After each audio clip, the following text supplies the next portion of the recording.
government policy. The last time we talked about fiscal policy, which is the use of taxation and subsidy to correct the economy. But today we're going to talk about monetary policy. So what is monetary policy? I wrote, it is the use of interest rates. It is the use of interest rates, money supply and exchange rates to control the amount of spending and investment by the government of a country. So when we talk about monetary policy, it means government is using whatever situation regarding money to correct or to control or to influence the economy. So the three things about money is the interest rate, the exchange rate, and money supply. So what is interest rate?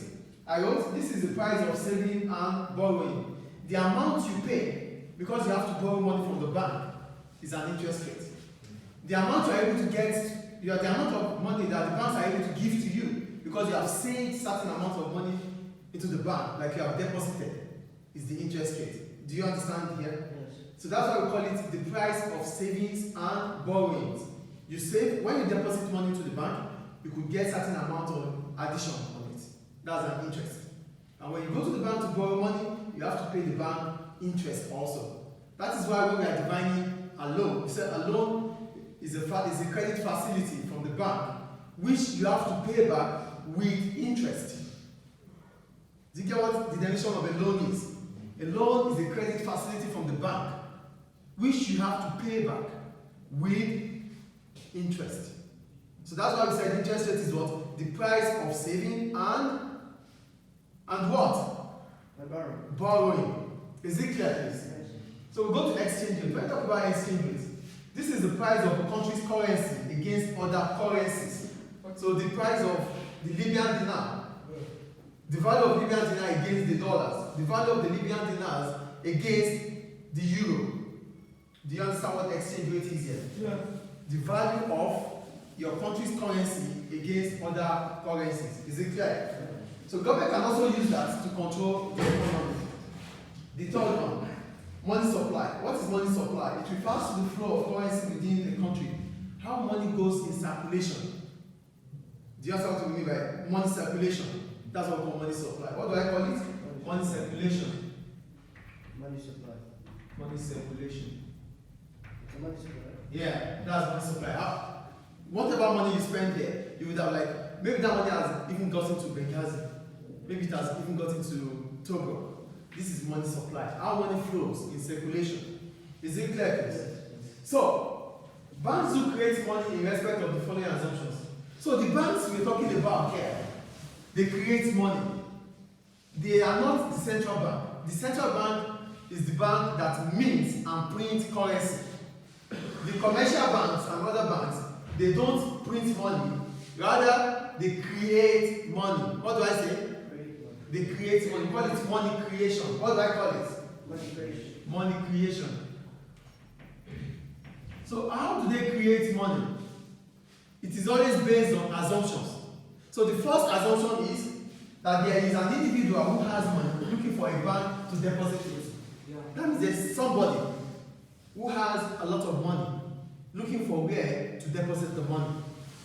Do you understand? The money creation assumption is one. There is an individual who has money looking for a bank to deposit the money. We are talking about how banks create money. So the first assumption is what? There is an individual who has a whole lot of money looking for a bank to deposit it.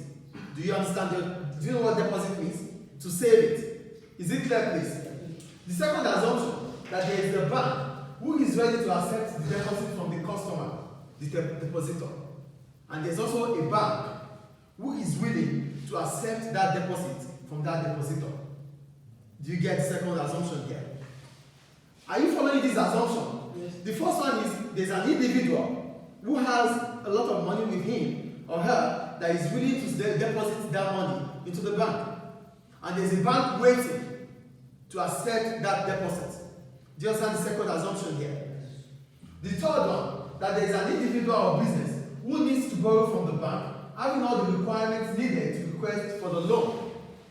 There's an individual also who needs a whole lot of money because he has a business mindset. He has a business idea, but he needs money. There's an entrepreneur who needs money to use for a business. who needs a bank that will be able to borrow him or her that money? Do you see the third assumption here? The first one again is what? There's an individual who has money, who is looking for a bank to sell it. The second assumption is that there's a bank waiting and willing to accept deposits from customers. The third one is that there's an entrepreneur or a business that needs money to execute projects. Is it clear? Yes. And for you to get that money to execute the project, you must fulfill all the requirements needed to be able to get a loan.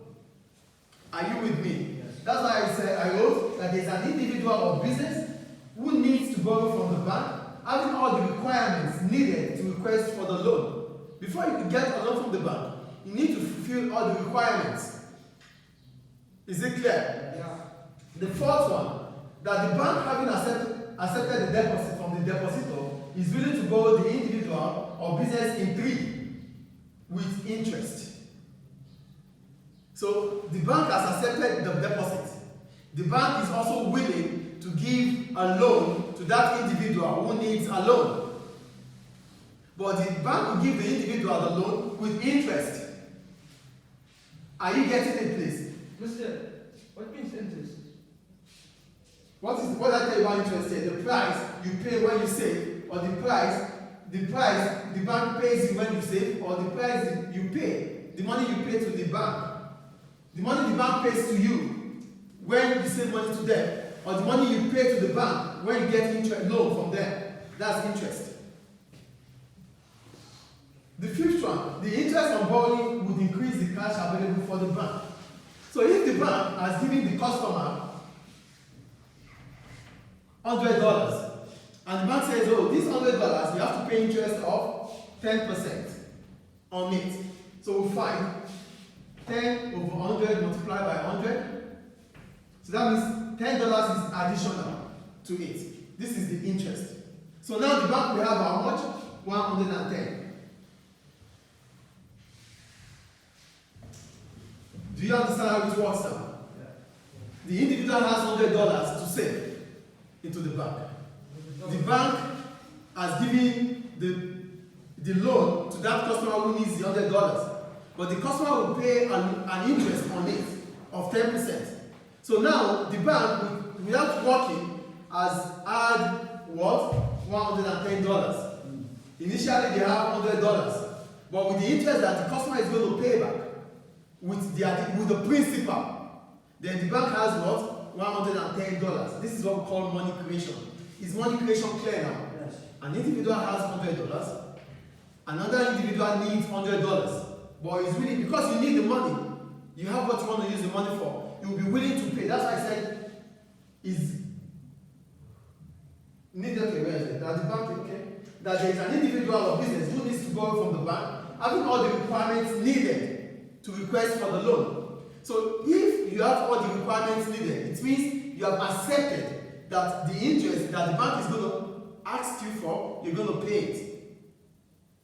Do you understand what it means by having all the requirements needed? So if you have $100, if you need $100, the bank says you have to pay 10% on it. Because you need the money for a business or a project, you will take it because you know you're going to make more money from it. Yes or no? So the interest you pay has created money for the bank. So the bank has $100 initially. But with the interest, it becomes $110 because you're going to pay back. The assumption of 3 means that you're going to pay back with interest to the bank. This is what we call money creation.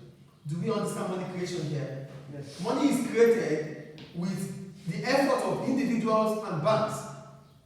So banks, commercial banks they don't print money, but they create. Do we understand how money is created now? Yes. Is it clear, please? Yes. So we go on to uses of the monetary policy. Monetary policy, yes? Yeah. In monetary policy, we have 2 stages of monetary policies. We have expansionary and contractionary. When we talk about expansionary, it means you are trying to increase or improve the economic activity. And when we talk about contractionary, it means you are trying to reduce economic activity. There are reasons for this. Government would not just wake up and come up with contractionary monetary policy. Government will not wake up and come up with expansionary monetary policy. There would have been a reason for it.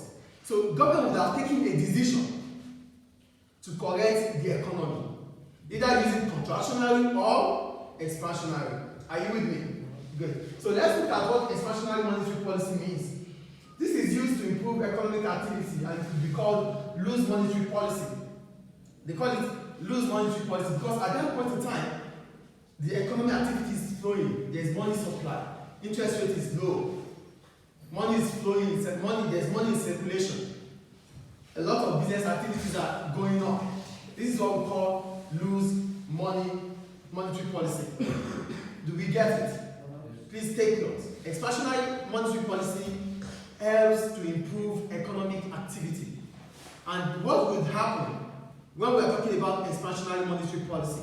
The first thing that would happen is that the interest rate here, the interest rate will fall. Are you with me? The interest rate will fall. And when the interest rate falls, what do we call interest rate? We said interest rate is the amount we pay on borrowing, right? Yeah. So if the interest rate falls, what happens? A lot of people will be willing to borrow money from the bank because they will pay less. Maybe you have to pay 10% before now. Now you are paying 3%, 4%. Will you be willing to borrow or not? Will you be willing to borrow or not? Yes. So this is what we're talking about. So with a fall in interest rate, businesses, entrepreneurs, households will be willing to borrow money from the bank. That means spending will increase in the economy because you have a lot of money to buy whatever you want to buy, to invest on whatever you want to invest on. Do we understand loose monetary policy here? Yes. The use of interest rates to correct the economy by expanding economic activity. That's expansionary monetary policy. Is it clear, please? Interest rate is the price you pay for borrowing money. So if the interest rate falls, two things are going to happen. First, you will not be willing to save money into the bank. Rather, you will be willing to withdraw or to borrow money from the bank. Do you understand what I'm saying here? Yes. If the interest rate falls, borrowing will increase, savings will fall. Take note. If interest rate falls, borrowing will increase, savings will fall. Because if you are paying 3%, if the interest rate is 3%, so instead of you to save money and get 3%, why can't you borrow money and pay 3%? That's a business thinking. Is it clear? Is it clear, please? Yes. So this is done by lowering the interest rate, which makes borrowing becomes attractive to households and businesses. So a reduction in the interest rate will make borrowing to become attractive. That means people will be willing and ready to borrow money. Then we go to contractionary monetary policy. When we talk about contractionary monetary policy, contraction, it means government wants to tight the economic activity. That's why we call it tight monetary policy. This situation, government will reduce interest rates. They will increase interest rates. So when they increase the price of interest rates, people will be willing to save more than to spend, than to borrow. Are you getting the difference here? Yes. In contractionary monetary policy, the interest rate will increase, maybe from 10 to 15. At that point in time, people would not want to borrow because the amount of borrowing is becoming expensive, has become expensive. So instead of you to borrow, you do what? You save. Do we understand? Yes. Do we understand what we're talking about here? So why do government do this? Government can use it to correct inflation. What is inflation? Persistent rise in the prices of goods and services. Which means at this point in time, prices of goods and services are high. And people will not want to borrow money to buy. So at that point in time, spending will fall because prices of goods and services has increased. So with contractionary monetary policy, people would not want to spend their money, rather they want to put it into the bank. Do we understand? So at that point in time, the demand pull inflation will reduce because people don't have money to spend. So businesses will also be willing to reduce the price of their goods and services because people are not buying. Do you understand what we're talking about here? Yes. Contractionary monetary policy can be used to correct inflation. So, like I told you earlier, government don't just wake up a day and bring up policy.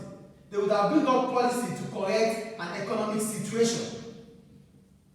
An economic situation like inflation, where the prices of goods have increased. So government will know that people will not want to be buying, so let them save their money. So at that point in time, the demand pull inflation will fall. And when the demand pull inflation falls, it means that prices of goods and services will fall again. At that point in time, business people can buy. Because businesses are not seeing those ones to buy. Due to the fact that there's no money in circulation. Do we understand how it works? Yes. So contractionary monetary policy is used to correct inflation. Expansionary monetary policy can be used to help during recession, when economic activity is low, when economic activity is in decline. So at that point in time, people don't have money to spend. They can't even invest. So because they can't invest or spend, government has reduced the interest rate so that they can have money to borrow. So the money borrowing can become attractive to them to start building the economy again. Do you understand the difference between monetary policy or economy or contractionary now and expansionary? Contractionary monetary policy helps to build, to improve, expansionary monetary policy helps to improve the economy. Contractionary monetary policy helps to reduce inflation. Is it clear? Yes. So what are the limitations of monetary policy? The first one. What are the problems of monetary policy? The first one. There is a time lapse about using monetary policy. Like, these are the importance of monetary policy, right? It helps to correct inflation. It helps to boost economic activity. But what are the problems of monetary policy? One, there is time lapse to the reaction of interest rate changes in the economy, as this can make the effectiveness of monetary policy less certain or even destabilize the economy.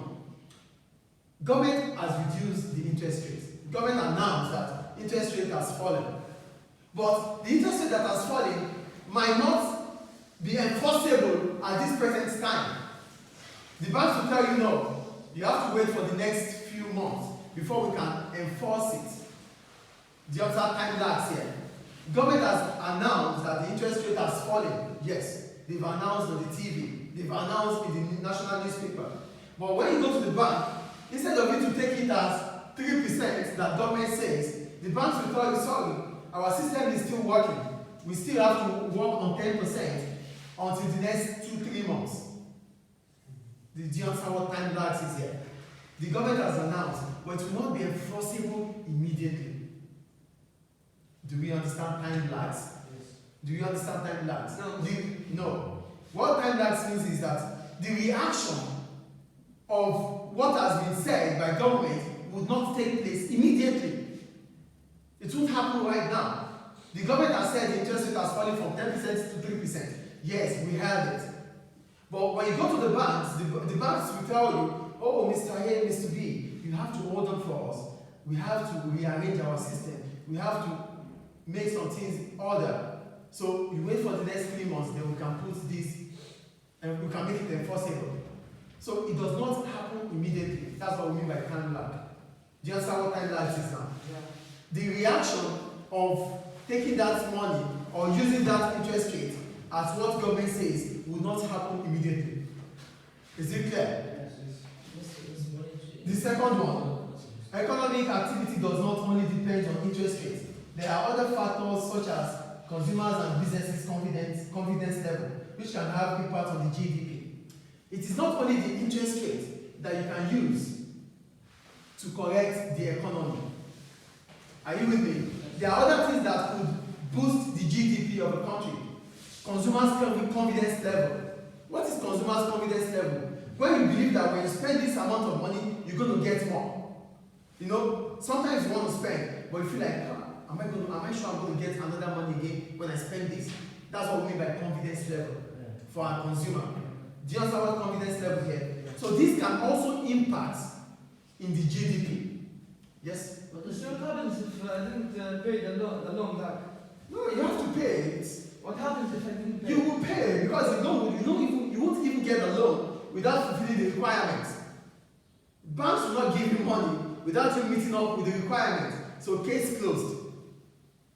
Do you understand? Yeah. The bank would not give you money when you don't fulfill the requirements. And what's the requirements? What? What is the requirements? No, it depends on the banks. We're not supposed to discuss that now. Yeah. It depends on the bank. So each bank has their own requirements, which is out of this topic. Yeah. Is it clear? Clear.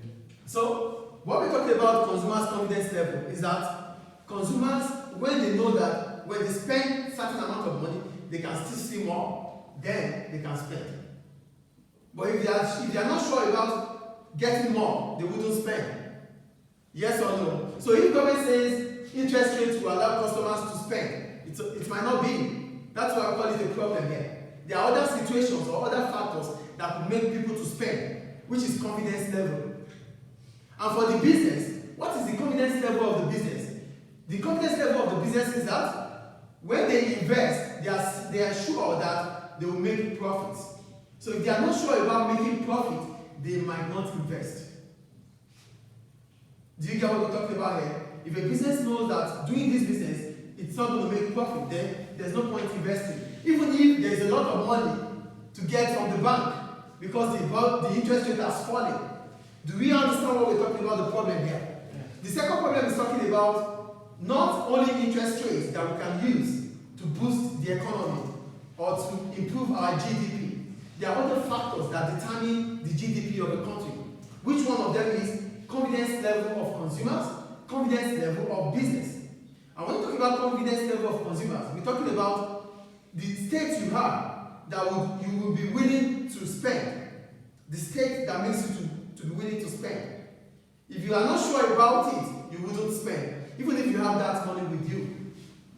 And for businesses, the state they have that are making them to be willing to invest, if they are not confident enough that they are going to maximize profit, they might not invest. Is it clear? Yes. Any questions about monetary policy? Mr. What does GDP stand for? What? GDP, gross domestic products. Okay, nice. Gross domestic